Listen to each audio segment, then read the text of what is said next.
Hello, everyone. As we mentioned in class Monday night, we wanted to take some time to introduce ourselves. We didn't want to spend a whole lot of time on that during the class. We wanted to get right to the content. So we are making this quick video so that you have an opportunity to get to know us a little better. And we would also like to know, after this video is done, if there's other questions you have that you'd like to know about us, we would certainly welcome them. So go ahead and you can put those in the comments right down below. Stephanie, would you like to take it from here? Sure. So my name is Stephanie Sawtell. I live in Erie, Pennsylvania. I was born here. I moved around about every 5 years growing up, and after college I came back to Erie. A little bit about me and horses. I've been horse crazy my entire life, and I finally got to start to take some riding lessons when I was 12, and that was pretty much it for me. I got bit by the horse bug, and I haven't looked back. So, you know, learning to ride growing up, being at a couple different stables was super awesome. I ended up going to Delaware Valley College and getting a Bachelor of Science degree in equine science with a specialization in instructing and horse training. So that was I graduated in '97, moved back to Erie right after college, and got a job as a riding instructor slash horse trainer slash barn hand. Worked a lot of hours every week, and just did that. Grew myself as a trainer and as a riding instructor over the course of several years. And I have sort of an interesting story about my transition from traditional riding instructor to more what I do now, which is more along the lines of equine assisted life coaching. I'm probably not going to go into all the details of that story right now, but basically I was just taking cues from the horses themselves along the way and really paying attention to what was going on for my clients and the horses in the time that I spent with them, and really started getting the sense of this bigger picture and this deeper process that was happening beyond just them showing up for a riding lesson and learning how to keep their heels down and hold their hands still and give cues to the horse. So I got super curious as far as what was going on there and started to do some more investigating into that and discovered the world of equine assisted learning. And went and got myself a couple certifications along those lines. So I've been through the EGALA certification process, and I've also been through the Academy for Coaching with Horses, which is where Melissa and I met each other, and that was just a few years ago. That was a year-long apprenticeship that we did together. So in a nutshell, I suppose that brings me to where I'm at today, and I'll turn it over to Melissa, and if anybody wants to discuss any more of my background with me, I'm happy to, but we can do that at a later date. All right, thank you. So I grew up in Northeast Ohio, and when I went to, it was actually, I didn't start riding or anything with horses until I was about 15, 16. And I was introduced to horses through my friend Molly, who I hope that you all get to meet. Molly! Hi, Molly. Molly does some VA work for us occasionally, so you may get an opportunity to meet her. And again, just like Stephanie said, I think as it often happens, right, we get bitten by this bug, and that's it. Our brains turn to ponies. And so when I went to Ohio University, I majored in therapeutic recreation so that I could one day work as a therapeutic riding instructor. And that's where I began also teaching lessons for the like PE courses at the university. I did start a therapeutic riding program at the barn that I was boarding at in college. So that was kind of my first foray into the work. And that was all volunteer stuff. So what did I do after that? Well, I graduated and my husband and I took a little break, and we went down to the Grand Caymans to play in the water with the stingrays. He was a dive instructor, and I did underwater photo and video down there. And then we had to come back to reality, and he works as an engineer, and he got a job out in Las Vegas. So we moved out there, and that's when I received my certification through PATH as a therapeutic riding instructor. And the more I worked in that realm, the more I became aware that the work with the horses always went so far beyond the physical benefits. And whether my riding clients, my typical riding clients, my therapeutic riding clients, no matter what they came there for, whether it was for cognitive benefits, or a lot of it was, physical, because they had some sort of physical ailment going on, and that's why they were there. It didn't matter. The emotional stuff always would come up. And as I was trying to seek out ways to work with this and learn more about it, and that's when I became involved with the Equine Facilitated Mental Health Association. And there was always this calling to do this work. And for about 10 years, I would push it away a little bit, because it wasn't something that was common.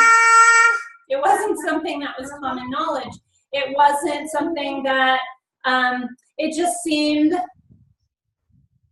too mysterious to people, that we could just simply be with a horse and not put tack on them and not ride them, and actually not ask them to do anything but be themselves, and we would still benefit from that. And so I just stuck to my riding, my typical riding lessons. I stuck to my therapeutic work. I did open a therapeutic riding center in Las Vegas called Stable Health and Wellness Center. And around 2008, 2009, when the whole market crashed, my husband was designing houses, so that wasn't going so well anymore. What that did, what seemed like a devastating moment, I was about 4 months pregnant. Both my husband lost his job, and all my clients lost their funding, which meant I lost my work. And what that did was it opened up a possibility for us to move back to the east, I wouldn't say East Coast, but move back to the Ohio area. Okay, here's your water. And be able to, have a place where we can keep our own horses. We were living in the desert, and it wasn't the ideal situation for the horses. It wasn't the ideal situation for us, and it was time for a change. And when it's time, and you can push stuff away, and it's not going to go away until you get what you are supposed to get from that. So we moved back. We moved to Chattanooga with our horses. We had 2 horses at the time, and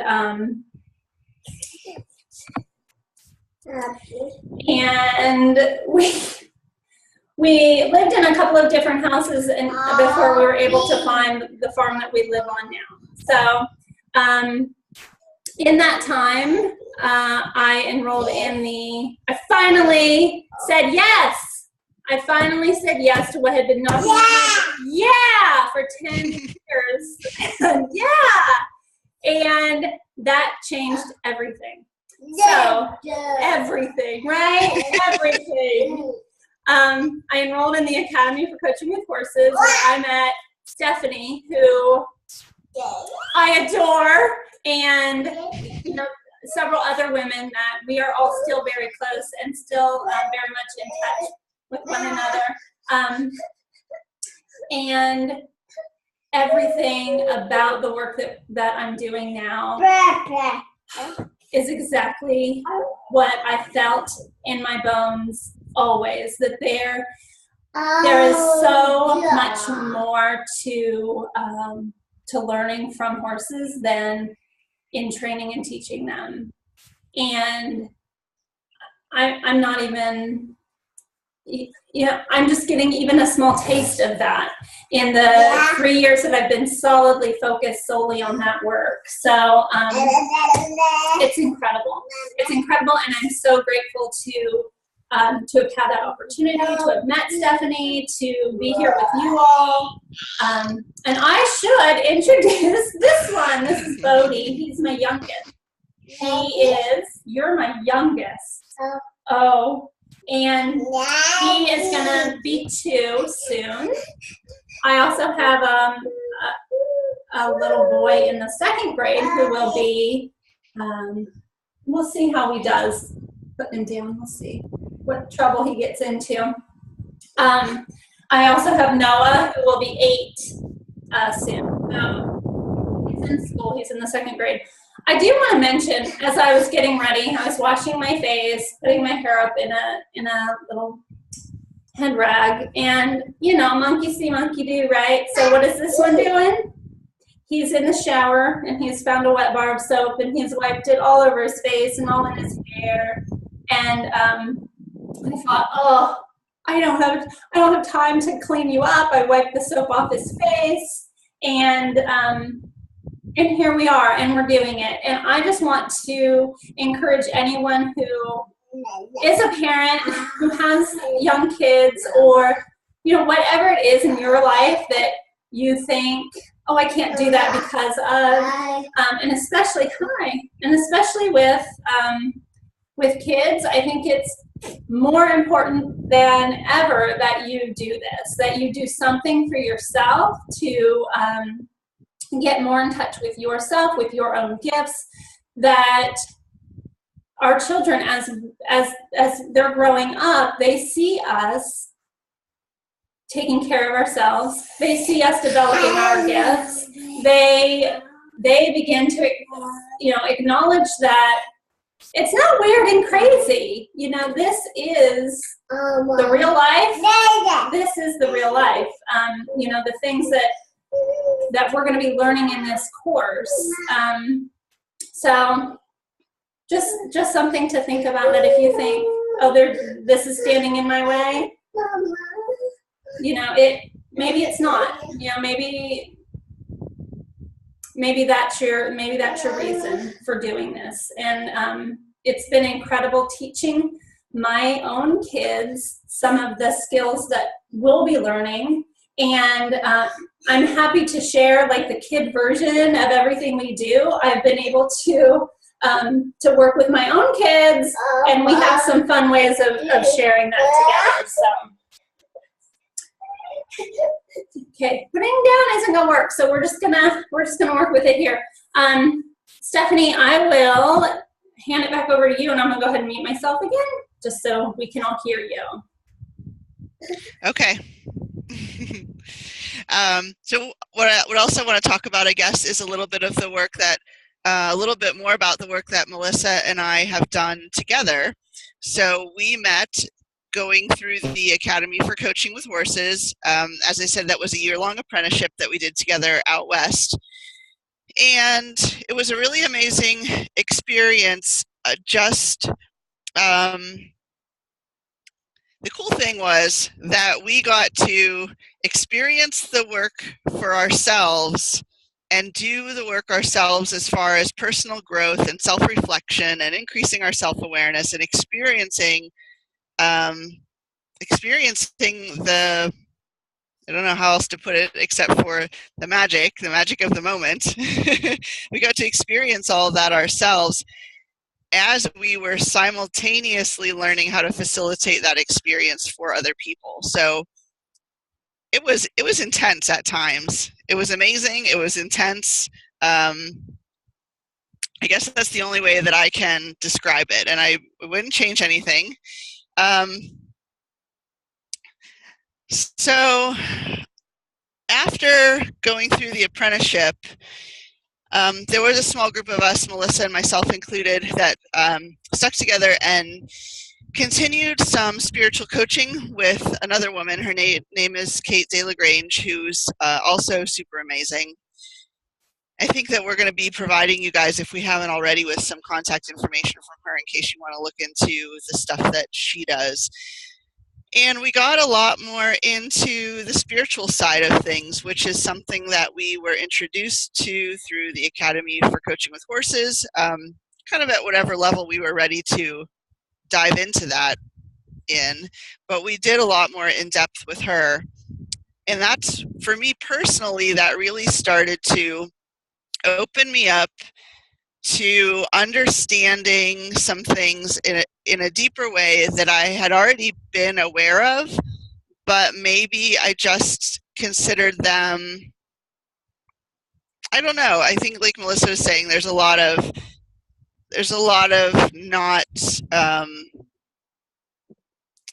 not talking about it, or there's a lot of stigma around some of it, some of the intuitive work, that can kind of make you want to stay quiet about it or quiet about your experiences.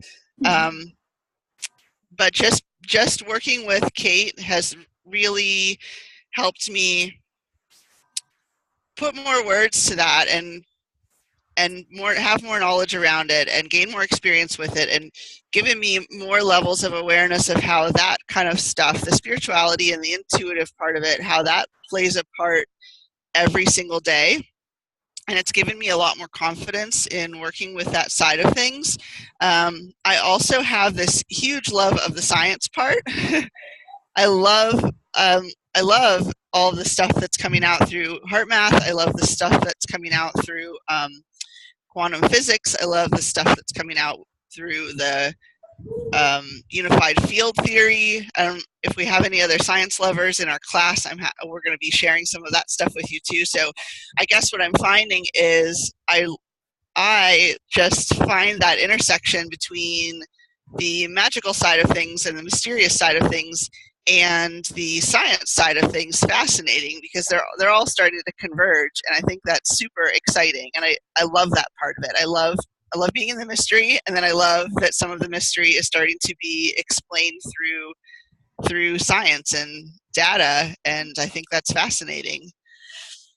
So here we are, and Melissa and I are able to start sharing some of this with other people who are interested in other like-minded people, and I'm so excited that there's this group out there that finds these same things interesting, and people who are willing to talk about it and come together as a community and say, well, this stuff happens and we're interested in it and we want to learn more about it, and let's all learn about it together and play around with the magic of the universe together, because that's kind of how it feels sometimes. Yeah, it is. And so if you all can relate in any way to the feeling of not being able to bring this up with your friends or your family, if you've ever in any way been told implicitly or explicitly that this is not okay, that this should be put away, boxed up somewhere, that it's not true, that there's nothing to it, that you're imagining things, you will get so much out of just having this community and this safe space to share what's coming up for you. And then to be able to be open to learning all of these new things. So I'm guessing there's probably going to be some completely new concepts for you. There's going to be some things that perhaps you have heard of already that we can discuss then at a deeper level, and always be learning more and more things through just this overlapping of all these different people, all these different experiences, and coming together to support one another. So that's a little bit about us. We are very much looking forward to getting to know you guys all a bit better. So we would like for you to, if you have any other questions about us, to please put those in the comments. We will either answer those directly, we might hop on and do a live video, we might make a recording. And we would love for you guys to introduce yourselves in whatever way is convenient or calls to you. So if you enjoy being on video, you're welcome to start a live video, post a recording, whatever. If you want to share any photos, if you'd like to just write up a post, we'd love to hear about you, and we'd love to answer any questions that you have about us or the program. And I think that's about it. Is that about it? I think so. All right. We'll be back with more. Right. I've got about a dozen tortilla chips crunched up on my floor, so I'm gonna go sweep those up. And meanwhile, I'll look forward to hearing from all of you guys. So take care, and we'll talk with you soon. Bye. Bye, everybody. Bye.